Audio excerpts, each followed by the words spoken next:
views and opinions expressed in this program are those of the participants and do not necessarily reflect the views of BronxNet or the program underwriters. Hola everyone, welcome to Open BxRx Remote, brought to you from my living workspace, Chari Executive Suite. I'm Rhina Valentin, your host of Café con Leche every Friday. Here's what's coming up in today's show. Leading things off, we'll learn about Solutions Now, a nonprofit charitable organization geared towards tackling social issues and injustices within the community. After that, we'll hear about Vive Cosmetics, a Latina beauty brand celebrating culture and the Latinx community. And then we'll find out about an event supporting local businesses owned by women in celebration of Women's History Month. Later on in the show, Bobby C brings us an up-to-date with the latest headlines in the world of sports. And lastly, this week's Open Artist Spotlight features singer Jessica Medina, who shares her experience on the making of her new video, Hope, Esperanza, followed by the video world premiere at the end of the show. So sit back y prepárate. All this and more is headed your way, because now we are officially open.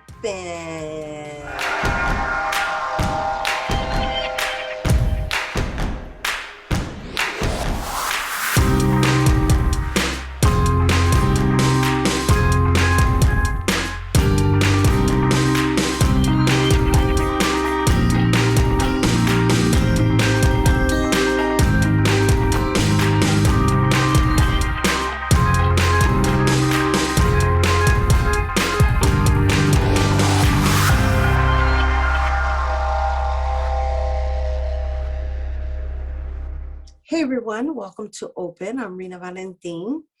It is with great sadness that I share our beloved Jose Ramon Medina, founder and photographer of the White Shirt Project, passed away on Sunday, March 14th. My dear friend Jose suffered with ALS and fought to his very last breath.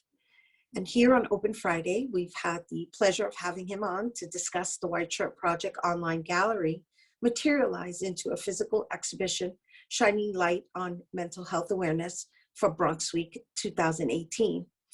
And through the White Shirt Project, he provided a platform for many, encouraging people to tell their stories through a black and white still photo, myself included. And he was a brilliant photographer and a brilliant storyteller and community builder, and he will be deeply missed. Our condolences to his family and friends, and rest in peace, Jose Ramon. Rest in peace. And speaking of community building, Solutions Now is a non-for-profit charitable organization that was founded in response to the social issues and ongoing injustices affecting Black and Brown communities. Through their programs, the organization has been able to create partnerships with community leaders, organizations, individuals, and donors to create meaningful solutions to help people in marginalized communities. And joining us to tell us more about Solutions Now, please welcome co-founder Richard Habersham. Hello and welcome. Thank you for having me, Rhina. It's good to be here. Yeah, I have to say, based on everything that I have read, that Solutions Now has been able to accomplish in what I'm calling our pandemic era is really, really remarkable. So congratulations on what you've already been able to accomplish with this mission, right? So one of the things that stands out for me is your design. You have this, I want to say, out-the-box approach to how it is this non-for-profit is to be of service. So can we just share with our viewers like what it is that makes Solutions Now so uniquely different from just a community-based non-for-profit that is of service as well? Well, sure. I mean, I think most of, your traditional nonprofit is usually, dedicated to doing just one thing, whether it be addressing food insecurity, fighting cancer, whatever it may be. Solutions Now is coming from a different place. I'm born and raised in Harlem, and and this community has given me almost everything that I've ever asked it. There's so many resources in New York City. It has, 3 of the greatest universities in the world. It has some of the, greatest, cultural institutions in the world. It's got some of the best lawyers, some of the best scientists, some of the best best restaurants. And I've always struggled with the idea that there's so many good people that want to give back to the community, but they just don't know how. So Solutions Now was conceived as a way in which we could perhaps, bring, bring to bear all of the talent that we have and the willingness that so many people want to help, and try to help those in underserved communities like Harlem and the Bronx, and try to get those people in the same room, and to advance whatever social goals that we could advance.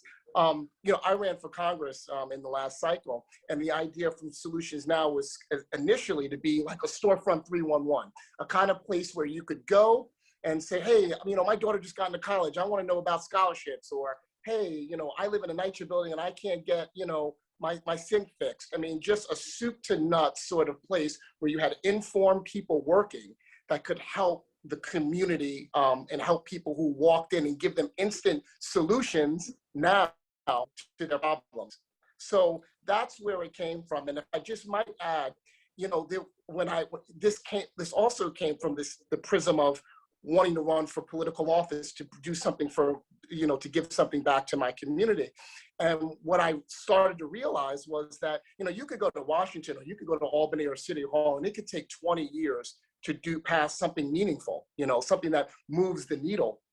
Whereas if we just looked at, there's so many existing laws that are on the books that can help people that are just being ignored. So we found out, for example, in NYCHA buildings, that for every job that's over $100,000, which is almost every job, in every large-scale job, 30% of the workforce is supposed to be from the NYCHA development, right? It's called Section 3. So if we could just go and make sure things like that are being enforced, because of course, you and I know that if you go to any work site at NYCHA, you can tell that a third of the workforce is not coming from that housing development. So there are existing laws, existing regulations that are in place that aren't being followed. So how do we hold their feet to the fire and make sure, people follow what's already law? So those are sort of the two ideas, how Solutions Now came together. Right. And so one of the things that you opened up with was the traditional versus being non-traditional. And usually through the traditional, there's a mission in which you are following through and abiding by, right? And that is your objective. And yet what I've noticed here, based on reading this presentation, it's almost like a bullet point, you've actually been able to tackle the issue with food, with voting, with even whatever, providing mobilization to transporting food for like 80,000 people. You also have a baseball league for young ladies, Correnas. So it's really all these different, they're entirely different respective industries within themselves, under the umbrella of Solutions Now. So how do you decide, like how is that even chosen, like these particular movements? So we that's what to keep us motivated. The problem with non-for-profits traditionally is that you go in for one mission, and then a lot of the folks, after years and years of doing the same thing, a lot of folks get bored and they want to move on to another place where they can do something fresh and exciting. So we conceive the Solutions Now as something that would be constantly moving and constantly addressing different issues. And that's just to keep us sane and keep us motivated and keep us excited about what our mission is. So when we were conceived last April, so we're about a year old, we looked around and said, these are not, we're not, our long-term goal isn't, we want to continue to feed the community and offer those kind of services. But we looked around and we said, what is the problem right now? And the problem right now, or back then, was that people weren't getting, seniors in particular, were having difficulty getting food. So over the course of the next, 8 or 9 months, we delivered over 150,000 meals with the help of World Central Kitchen. Mm-hmm. And so, so me and my co-founder, Aaron Ruby, were always, trying. So that was the problem then. So Aaron and I said, all right, World Central Kitchen's got the food, right? How do we get it to the seniors? Their problem was they couldn't distribute the food. So back to what I was saying before, we went and found a trucking company, called them up and said, hey, can we borrow your trucks? Are you guys busy? Can we use your trucks for delivery? So they said yes. And of course, the trucks were the delivery, so we were that middle piece where we found the trucks and we were able to distribute along with our volunteers to distribute the meals. So that is sort of an example of how we sort of work. We're trying to find that missing link. So in this case, we were the last mile for how this food actually went from, World Central Kitchen into the mouths of people, right? So it's definitely inspiring though. It's inspiring, right? Because now we're talking about mobilization unified, because like you said, without placing yourself in this role of being almost like a broker, right? I mean, because you're not necessarily benefiting from it financially, but you are brokering it.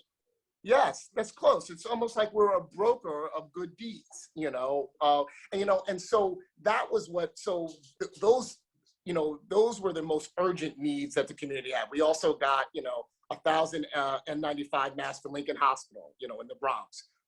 So those were all very, very urgent, like the house is on fire kind of stuff. Now that sort of the fire seems to be a little bit better under control, we've switched our focus to sort of looking more at pathways to vocations. What I'm really, really passionate about is I feel like, hey, listen, if you can get a kid, a job, a $40 or $50 an hour job in a union working as an electrician or a plumber, that person can not only pull himself out of poverty, but he can pull his mother out of poverty, he can pull his grandmother out of poverty, and he can pull his children out of poverty. So how do we move the needle? So how do we I always hear these unions say, or you always say, we need more people of color. So why don't we hold them to the fire and say, hey, all right, you're saying you want more minorities and black and brown people? I am going to ask you point blank, and that's what we're doing right now, is creating programs that will send people directly into these jobs. They don't have to figure out how you get it, go to these secret websites or whatever have you. We will take you from the beginning, take your hand and say, you want to be an electrician? Come with us, we'll do that. And that's something that's super, super, important and passionate for me. I can tell you're passionate about everything you've been doing. And I wish we had more time to discuss even more, but I think that was a wonderful note for us to end on, because it does leave us with this sense of hope and also this outlet that if you're in need, which is what Richard's just sharing, right? Like, don't be intimidated, don't be afraid. They're prepared to hold your hand from beginning to end to get you to that next destination of generating revenue and elevating your existence and your contribution to society. Absolutely. Wonderful. Thank you so much for your commitment to our community. But thank you for what you do, because if the word isn't spread through people like you, no one's going to know. So we're all on the same team. Absolutely. Like I said, unified. We're all in this together. Exactly. Sure. Thank you so much, Richard. Thank you, Rhina. Bless you. It was such a pleasure. Hope to come back sometime soon with more news to report. Looking forward to it. And you guys, once again, for more on Solutions Now, all you got to do is visit their website by going to solutionsnow.org. Okay, we have to take. There's a hyphen in there. Solutions-now.org. Okay, so you heard that? Solutions-now.org. All right. Thanks, Rhina. Bless you. Oh gosh, you guys, we got to take a quick break, but when we return, we're going to hear about a cosmetic line celebrating Latinx culture. Don't go anywhere. New Yorkers have mastered existing in crowded places and walking fast. Now is the time to master social distancing. Social distancing means creating more personal space between yourself and others, at least 6 feet. Creating more physical distance protects yourself and other New Yorkers from the spread of coronavirus. To do your part, stay home. Stay connected through calls, texts, and video chats. If you have to go out for essentials like food and medicine, avoid crowds and put space between yourself and other people standing in line. If you go outside, just remember to keep 6 feet of space between yourself and others. This is not just about you. It's also about protecting the most vulnerable and preserving the health of essential workers who are on the front lines. If you're feeling overwhelmed, connect with counselors at NYC Well. Text COVID to 692-692 for real-time updates or visit nyc.gov/coronavirus. Everyone, welcome back.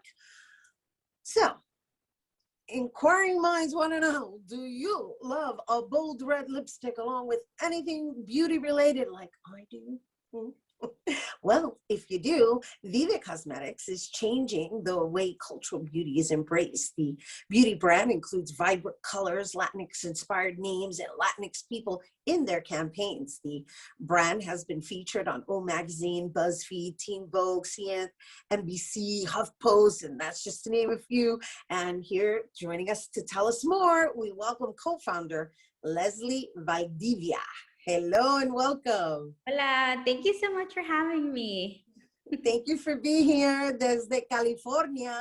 Así es, we're in California over here. Ready for the weekend as well. Yeah, exactly, right? But that's the beauty. That's the only beauty of this experience that we've been enduring for the past year, is that we are connecting now more than ever throughout the United States. And so I think we've become more of a global community. And I love everything that you ladies are doing. Vive Cosmetics, I already introduced pretty much your mission statement. I know you founded it with Johanna Rosario, and it's been founded since 2017, and you ladies are making waves online. Let's just share with our viewers the motivation behind it. Yeah, so Joanna and I, we created Vive Cosmetics. This was back in 2016, really looking at something we were passionate about, which was beauty and makeup, but and also our community and being Latina and having that cultural pride. And then doing research and really like looking to see like, okay, what kind of idea with makeup and beauty would be successful. We realized that Latinas are actually one of the top beauty consumers, but yet we felt extremely underrepresented in positions of power, through founders and literally like photographers, campaigns, everyone in between in the beauty industry. We felt like we needed to have a presence there. So Vive Cosmetics was born out of that need. And that was, the idea was in 2016. We officially launched in 2017, and it's been roller coaster of emotions, but we've come so far because of our community, and I think because our mission really resonates with so many, and people feel seen through our brand. So that's something that I'm super excited, and I'm grateful we've been able to grow in that way. Yeah, I'm loving that we're able to share you with our viewers, because your level of consciousness in your execution it does not go unnoticed. I love the fact that you have a non-binary approach. You also have your vegan cosmetics, so you're environmentally friendly and conscious, and then there's the bold red colors, which I know as a Latina I love, and then there's the names that you also provided for each brand piece, right? So you've got like all these radiant variations of red, and I know you named one like La Patrona and como se dice, I had a list of them. Yeah, yeah. Yeah, I think one of the names, and I have some here, through again how we wanted to create a brand that really spoke to our community, to Latinas, and one of those, one of the ways to do that is through language.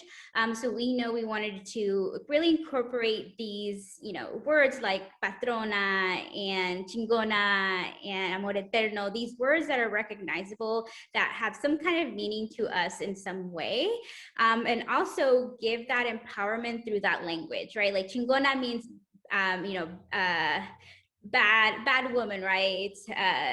And then luchadora is fighter, strong woman. We have another color is sin límites, which means limitless, right? We really wanted to encompass culture through the language and these words, but also give meaning and power of when you wear a lipstick, you feel good. You want to feel good, right? And I think that gives a little extra oomph of being confident, just feeling really great in your skin. I will never forget, actually, this was when we started, we got a message from a customer and she said, I never felt pretty enough until I wore your color, your lipstick. And that moment was like, okay, this is why we started. This is our mission. And if we can create a tool to empower yourself to feel great, then, you know, that's what we're about. I love it. And you know, I was just looking at some other names here: Morenita, Mija, Aventurera, Candela.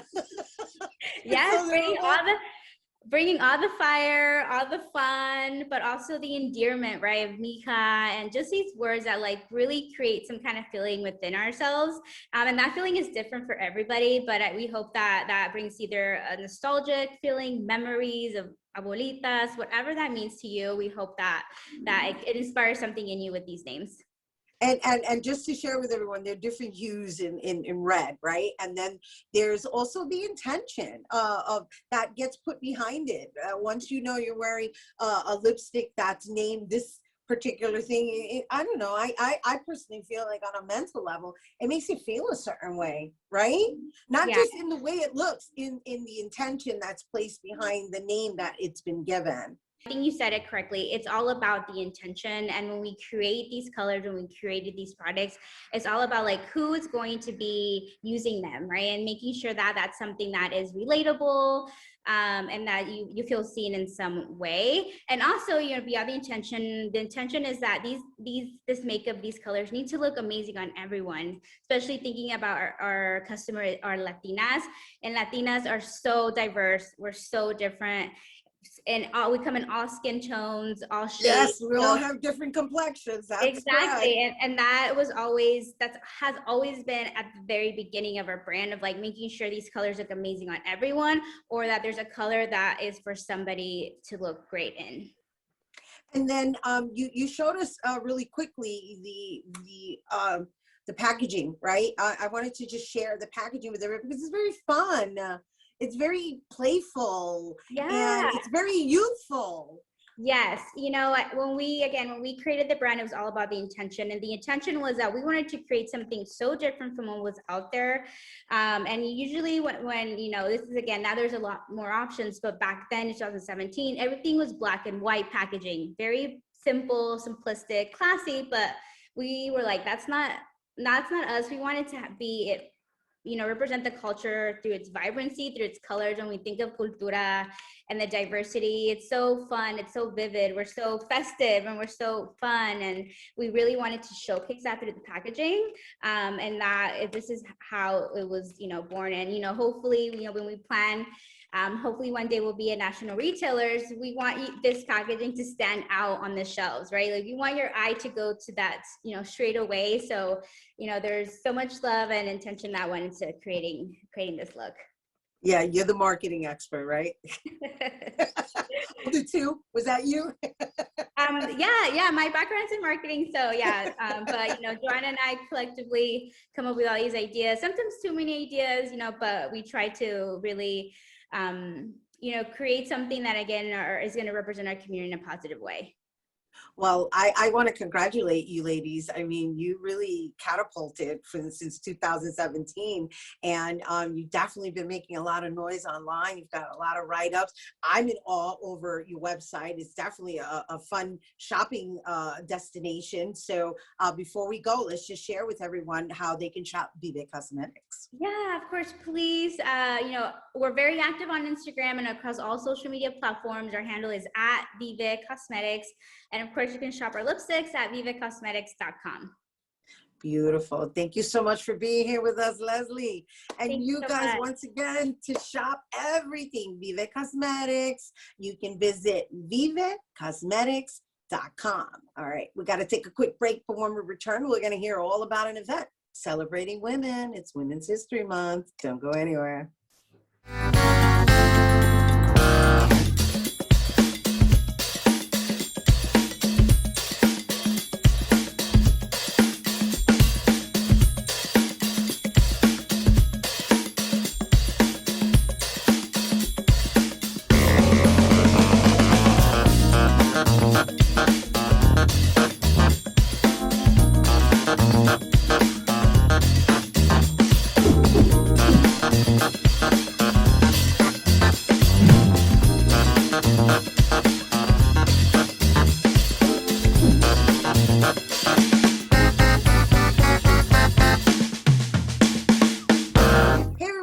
welcome back. In honor of Women's History Month, our next guests have created She Is, Ella Es, a pop-up market highlighting and supporting local women vendors, artists, and performers. The event will celebrate women and their local businesses and will feature everything from food and live performances. And joining us to tell us more about She Is, Ella Es, please welcome FSUMC, the People's Church lead pastor, Reverend Dorliman Lebron Malave, and Senior Design Department Manager, Jennifer Rios, and freelance artist, Sandra Perez. Hello, ladies, and welcome. Hi, thank you for having us. Let's start by saying Happy Women's History Month. Yeah. You gotta go like this, right? That's the women's symbol. Oh my gosh, I love what this is. You ladies are doing. Let's start with you, Reverend Lebron. You are the head pastor over there at FSUMC, the People's Church, and this event is going to be taking place as a means of familiarizing ourselves with our neighbors, of course, promoting the small businesses. Let's just talk about how the pandemic has impacted the church and how you're gradually reopening with events such as this. Yeah, so as we all know, everything had to shut down in March of last year, almost a year. And as we are having more and more access to the vaccine, and as we are seeing the numbers of COVID decrease, we are in the process of reopening slowly, safely, with all the precaution measures, but also with a real idea and heart behind wanting to bring community together and wanting to create space, a safe space for the community to come together. And I think that that is the intention behind the She Is, Ella Es pop-up market experience, where we will be having both indoor and outdoor experiences with community vendors, artists, performers, and a way to bring the family together, a way to bring the community together, a way to see each other, to show love, to empower each other. And because it's the month of March, we are looking to celebrate women in our lives and women who are doing amazing things right here in our midst. And of course, you know, with three women at the helm, right? So Jennifer, yes. We have you listed as an event coordinator. I know you're all wearing multiple hats, pero Jennifer, perhaps you want to share a little bit more in detail, like what we can expect at this event. Absolutely. We're going to have a pop-up market outdoors. We're going to have a pop-up market inside. Within those markets, you're going to see artisanal items, you're going to see trendy items, you're going to see food vendors. Many are from Spanish Harlem and the Bronx, all women owned and operated. We're going to have women's performers. We have B. Rockefeller joining us, who's like the epitome of hip hop. We have Taina Delamar, who's a poet, singer, actress, dancer. She's going to actually recite poetry. We're going to have the Angels of New York all-girl mariachi group. And then we're also going to have the Warrior Woman dance group. It's an old woman group also, and young girls as well. So, you know, it's a little of an issue where we have to reinforce that everybody's going to have to wear masks and social distance, but I think that it's going to be a great experience for all. And we're going to be managing that so that everybody actually comes in and experiences what we've put together. But it will be amazing. We have an art installation, and Sandy will talk about that as well. Yes, as you're all sitting in front of one of her art pieces, right, Sandra? Let's talk a little bit about your role, because I understand you wear a lot of hats. Aside from being one of the artists featured, that's what I was told. But I will say I like the fact that you are presenting indoor and outdoor. So if people are not necessarily fully comfortable with going indoors, there's still the outdoor component. So Sandy, talk about your artwork and I guess some of the other artists and artisans that are being presented. Sure. Behind me, I made this piece dedicated to Vanessa Guillen. I'm part of the project of the church, and I'm so happy to be part of also this project where we can integrate women artists and we can support each other. We're gonna have an exhibition. We have 8 artists coming and we have an exhibition. We're gonna have a gallery. We're also gonna be painting live. And we've been being like supporting art and also women's art, and at the same time empowering more artists and bringing also teenagers so she can paint, because we got to inspire the future as well. So for me, it's just like the opportunity to have to be part of this event is just amazing. For me, I'm so excited just to be part of this event as well with all the group. We have a group of 6 that we organizing this event, and for me it's just like, imagine like after all the pain that we went through during the pandemic, now we'll be able to at least have a little bit of helping each other, and at the same time we're helping vendors, we're helping artists. We're doing like this event, it has like a lot of a good message to the community. Absolutely, absolutely, especially unity. I mean, I personally have been really impressed with the, I mean, I know the People's Church has been there for a while, but Reverend LeBron, since you've become the head pastor, I've watched how you've mobilized in activism and also community relations. I know that you fed a lot of people. I know you guys were offering, what is that? The therapy. You were offering the healing space. The healing space. Right, and so right, you're offering this, of course, safely throughout the pandemic. I was really referring to the needles. I forgot what they're called. I can't believe acupuncture as a means of healing, and really it's a matter of introducing the company to just innovative modalities that are natural, right? And so right. I've been watching everything that you have been doing, and it's lovely that now, as we head into spring, you're opening up the community's unity by meshing art with business and artists and performers. I know that we're all like anxious to just be together. It's been a long time coming. So just if there's anything that we didn't discuss, please feel free to take the floor. Yeah, I feel like the church, I mean, and I think historically in Latino communities and Black communities, the church has always been a space that was more than just a spiritual center. The church has always been a social center. It's been the political center. It's been the cultural center. It's been the center where people come where they have nowhere else to go. And so the fact that in this last year, really, we have been able to refocus our mission, really our purpose in serving the community and loving our neighbors. That has been a theme, right? And it's a theme in so many traditions, but we have embodied that.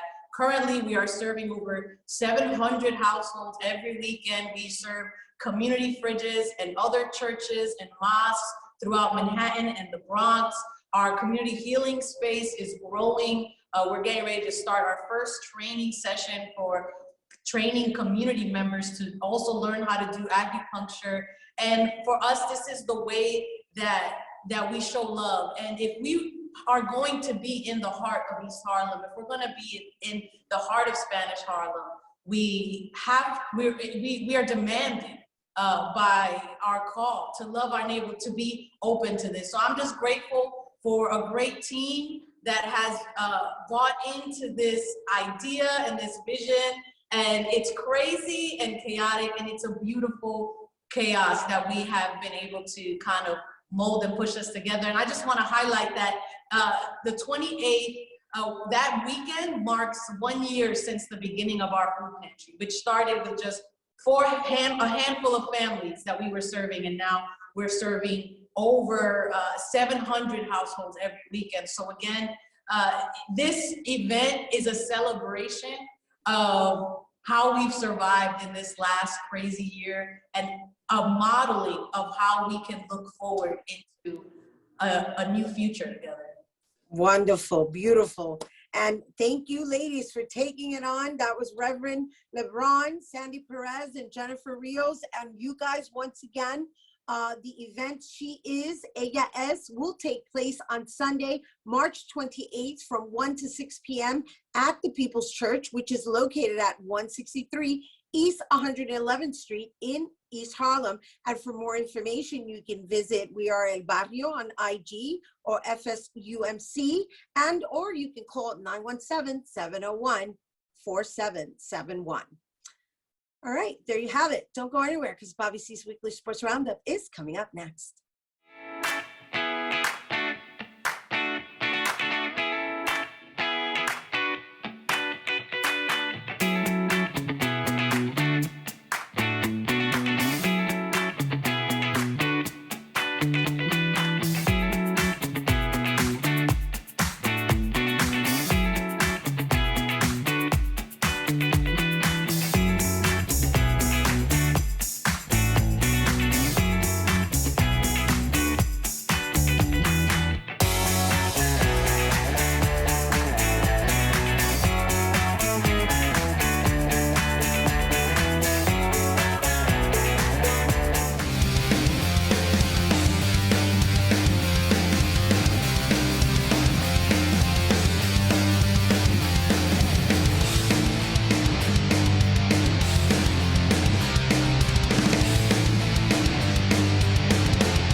Rick Pitino might be 68 years old, but he's showing no signs of retiring anytime soon. And Pitino still seems to have that magic touch. The controversial yet legendary coach is back in the NCAA men's basketball tournament, and this time it's with local Iona College. The Gales came into the Metro Atlantic Athletic Conference tourney as the number 9 seed and beat Quinnipiac, Siena, Niagara, and Fairfield on their way to winning the conference title. It's the 5th different team Pitino has taken to March Madness. He took Boston University dancing in 1983, Providence in 87, Kentucky several times in the 90s, and Louisville in the 2000s and 2010s. We caught up with Coach on going dancing in a difficult campaign. My players are elated. It was a tough grind this year, going through 4 COVID pauses and missing about 55, 60 days of practice, but our players handled that adversity with class, and they were very resourceful and played 4 tough games and came away with the victory, and I'm proud of them. Feels like yesterday our BronxNet cameras were capturing Pitino winning the Big East. It also feels like yesterday when Patrick Ewing was king of the Mecca of hoops. Well, history certainly seems to have a way of repeating itself. Ewing is king again, and Georgetown is champion of the Big East again too, doing so with the greatest Hoya of them all leading the way. Ewing is taking Georgetown back to March Madness for the first time since 2015 after the 8th-seeded Hoyas completed a surprising run to a Big East crown Saturday night with a stunning 73-48 rout of number 17 Creighton.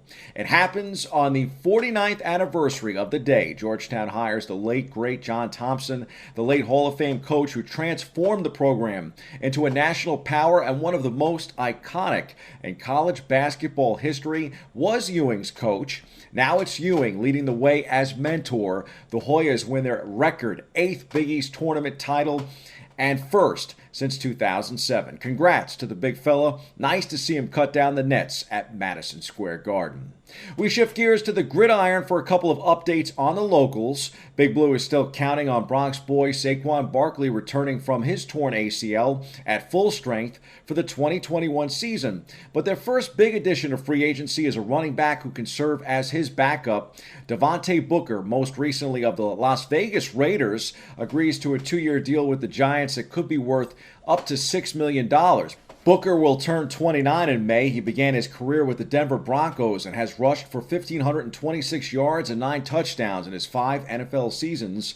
He also caught 122 passes for 956 yards and a touchdown and has been a contributor on special teams. Nice add for the G-Men.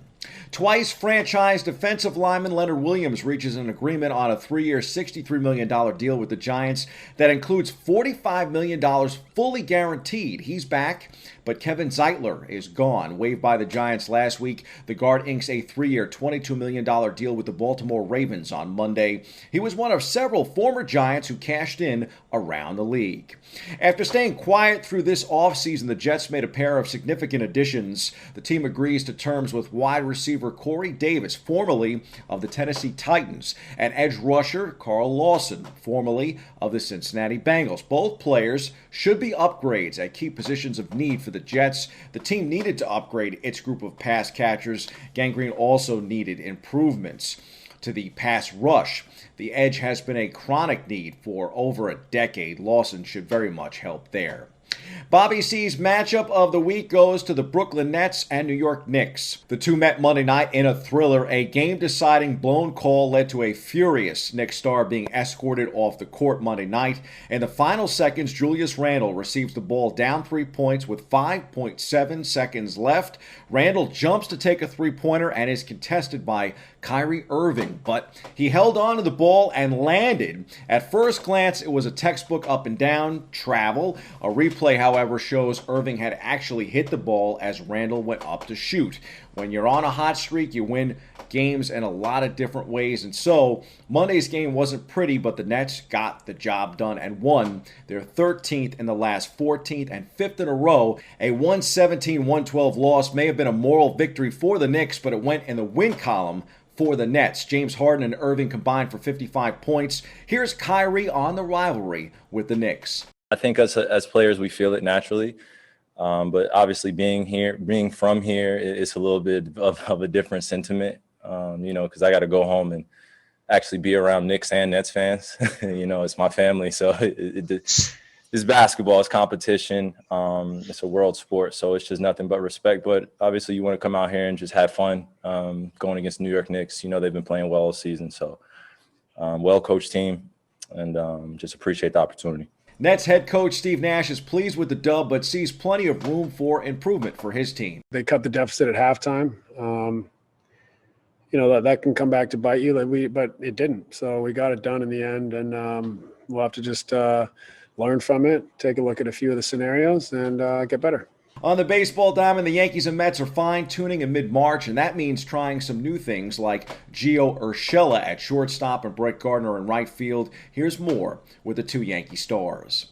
Obviously need to be comfortable over there, need to get some reps over there, and I feel like I could just roll out of bed and play center or left, and right field obviously is something that I haven't done a whole lot of, so just try to get some balls off the bat over there in BP. Obviously, I played over there the other day. I think I'm playing right field again tomorrow. So just to be comfortable, just in case. Well, whenever Booney want me to use, I'll be there playing shortstop. I played second base in the past before, first base a couple times. So I'll be ready to play any position when the way they need me, and I'll be there playing.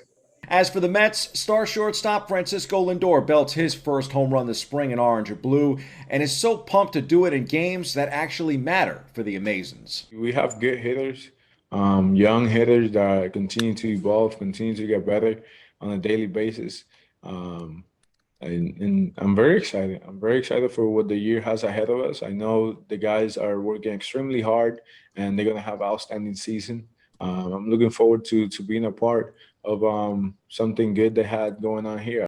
Meanwhile, staff ace Jacob deGrom continues to be masterful on the hill. He talks about his approach in spring training and gearing up for the upcoming season. Happy to go out there and get 4 innings. I actually went down and threw 15 more in the bullpen to get that pitch count up. I think I got 2 left before we start the season, so that's the goal. And, you kind of expect that the first time you run out there for 4 times. You haven't done it in a while, so you got to get the pitch count up. And then I felt like that last inning, my front side was getting up a little bit. So when I went down in the bullpen, I worked on that and just trying to, throw the ball through the target. Those are the headlines. We hit the C-list for a star who is changing the game between and outside the lines.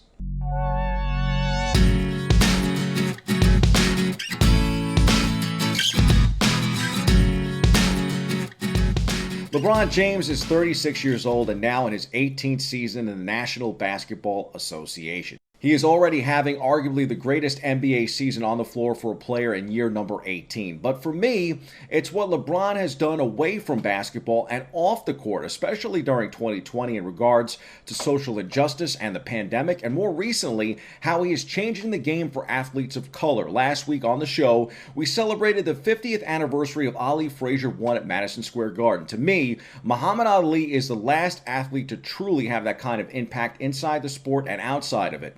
He changed boxing and sports forever. It has taken decades to find Ali's heir apparent, but I believe we have in LeBron James. I wasn't the least surprised this week with the announcement that James is becoming a part owner in the Boston Red Sox. Ironically, the last team in the major leagues to integrate.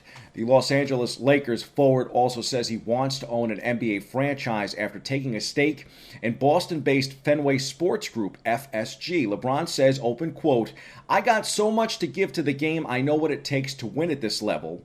I know talent, and I also know how to run a business as well. So that's my goal. My goal is to own an NBA franchise, and you know it'll be sooner than later." For me and my partner Maverick Carter to be the first two black men to be a part of that ownership group in the history of that franchise, I think it's pretty damn cool. Yes, it is, LeBron. Kudos to you for elevating the game on the hardwood and off of it too. You are a shining example for athletes today and in the future to aspire to be. Speaking of legends, tune in Monday morning for a closer look at one of the greatest athletes to ever come from the BX and how his legend is being restored thanks to one grassroots organization here in the borough. That's your look at sports. I'm Bobby C.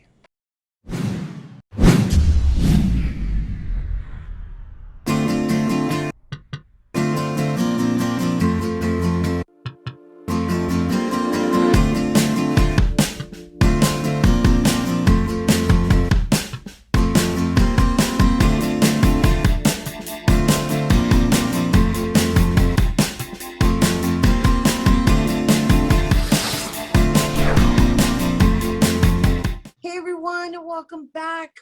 Our last guest is a renowned New York singer of Dominican and Puerto Rican descent. Her sounds consist of an aromatic blend of life and love that includes Peruvian and Caribbean flavor. Joining us to tell us more about her musical career and her new single, Hope Esperanza, please welcome Jessica Medina. Hi. Hello. Happy to be here with you, Rhina. Oh, we're happy to have you. And I'm so delighted because I was able to get a preview of your new release video. And I'm so excited that we're going to be sharing that with our viewers later because I think we are at the point now that hope must be at the forefront. And that's part of your messaging.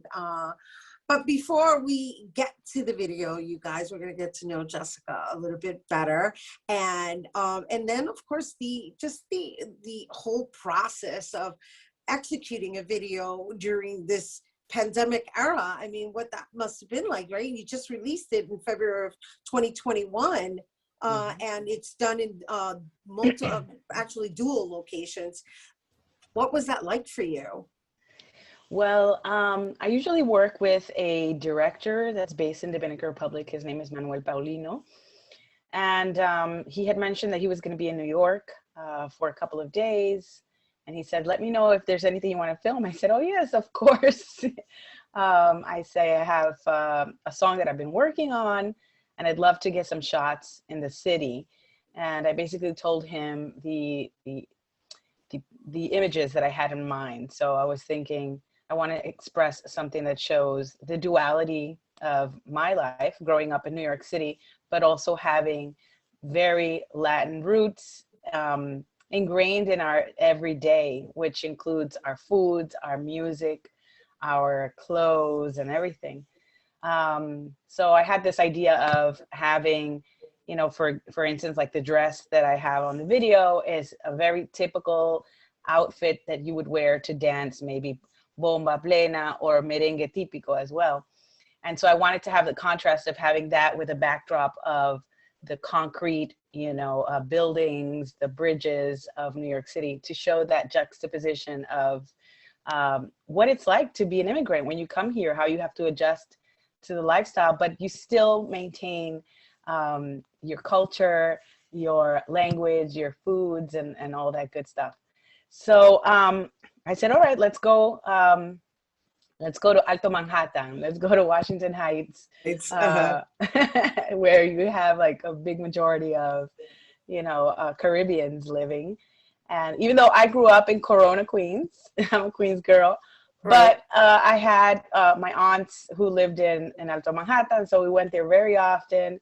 And so the life of growing up in New York City, going to La Bodega and all those kind of things, the ice cream truck. So I wanted to capture that for people who don't live in New York so that they can see what it's like growing up here.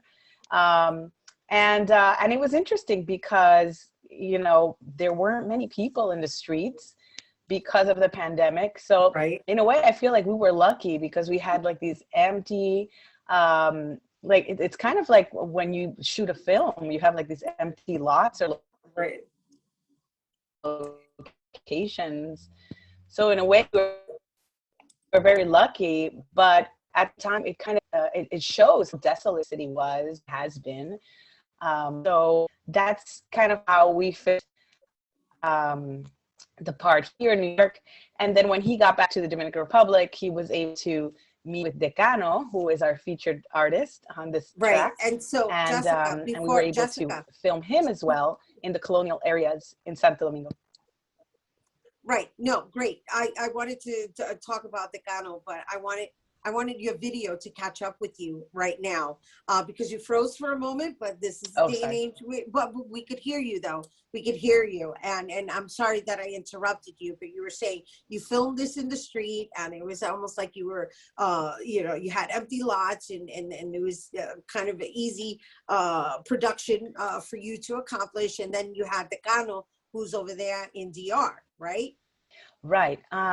So Manuel, who is our director, he was here in New York for a few days and he was able to capture me in those shots and those ideas that I had. He was able to get that. And we were very lucky. I mean, honestly, the song wasn't even ready, but we took advantage. The weather was perfect. And then when he got back to the Dominican Republic, he was able to meet with Decano. And we wanted to have similar shots where we can show like what are the day-to-day things like walking down the street in La Zona Colonial in Santo Domingo. We wanted to show what that was like and the same thing, what the foods are like as well and things that maintain us grounded, I guess, within our culture. The two videos also, the two cities, I also tried to showcase a little bit of symbolism with children and with birds as well. For me, I feel that children are, well, not to quote, but the Whitney Houston song, children are our future, but they do represent hope as well.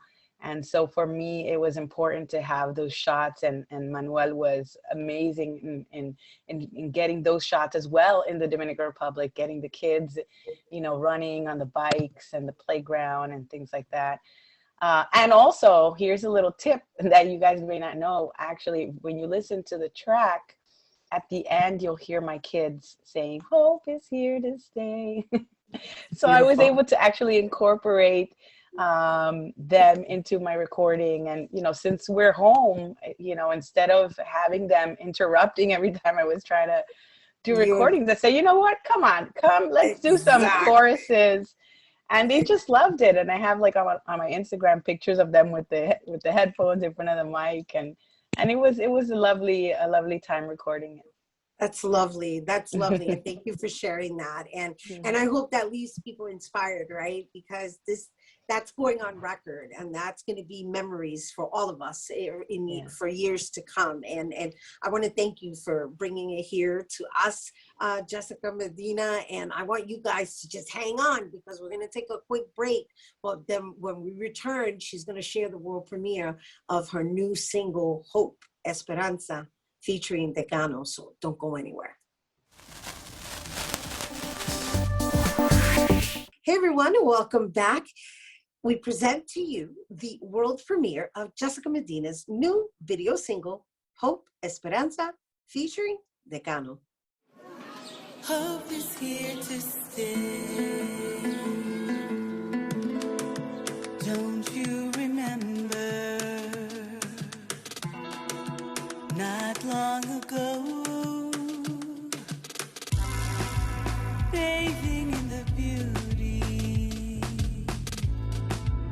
of life and soul, we were enchanted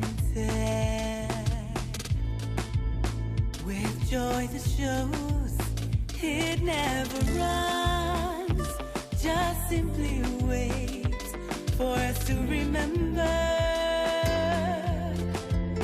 Hope is here to stay.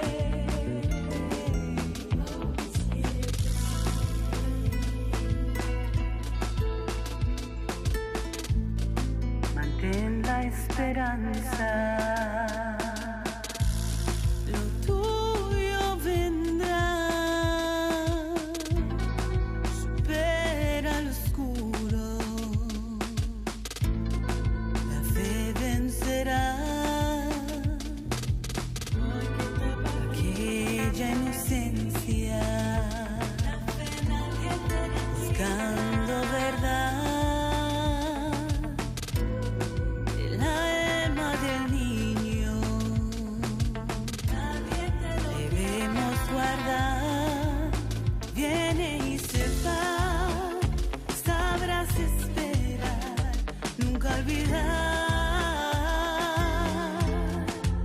La fe no se va. La cosa está difícil, yo estoy asustado, estamos en tiempo de crisis, yo estoy endeudado, tengo la soga al cuello, no es de color dorado, mi empleo agarró el virus, me quedé sin trabajo, ya me duelen los pies, no sé para dónde voy, no podemos parar, this is no time to stop, habrá esperanza, es hora de creer, hope is here to stay. It never runs, just simply wait for us to remember. Habrá esperanza. Our love is here to stay.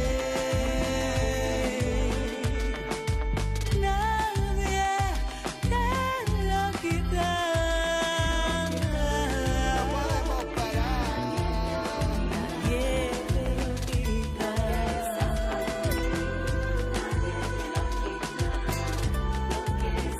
Habrá esperanza.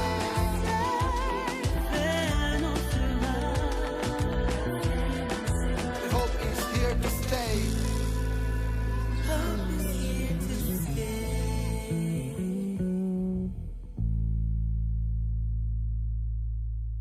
Oh, how refreshing that was. Keeping hope alive. You guys, for more on Jessica Medina, you can visit her Instagram and YouTube at Jessica Medina Music. That is our show today, mi gente. Thanks to all our guests for coming through, and to you, our viewers, for tuning in. If you missed any part of the show, you can check out the recablecast tonight, 24 hours a day, at bronxnet.tv. I'm Rhina Valentin, and from all of us here at Open, may the universe provide paz, prosperity, y amor, and happy Women's History Month.